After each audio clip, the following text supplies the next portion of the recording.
हाम्रो कमेन्ट सेक्सनमा लेख्नु भएको थियो नेपालमा पनि समुद्र छ र कसरी बाइ सी इम्पोर्ट हुन्छ। हामीले चाइना टु नेपाल इम्पोर्ट गर्ने क्रममा हामीसँग 3टा सर्भिस अवेलेबल छ, बाइ रोड, बाइ सी र बाइ एयर। यो केसमा धेरै जनाले हामीलाई सोध्ने प्रश्न भनेको बाइ सी चाहिँ कसरी ल्याउने त? यसको आन्सर हो सुरुमा त yes it is possible to bring it by sea. चाइनाबाट सामान डाइरेक्ट नेपालमा बाइ सी ल्याउन त मिल्दैन, तर एकदम इजी वर्क अराउन्ड छ। चाइनाबाट इन्डिया अनि इन्डियाबाट नेपाल यसरी सामान आउँछ रिलायबल एन्ड कस्ट इफेक्टिभ वेमा। Trending products, fashion, gadgets, beauty items सबै इम्पोर्ट गर्न सकिन्छ।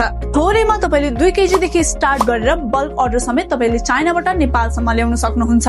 ट्रान्सपोर्टेसन कस्टको बारेमा कुरा गर्दा बाइ रोड सर्भिस ल्याउन चाहनुहुन्छ भने तपाईले 59 रुपीस पर केजी पे गर्नुपर्ने हुन्छ।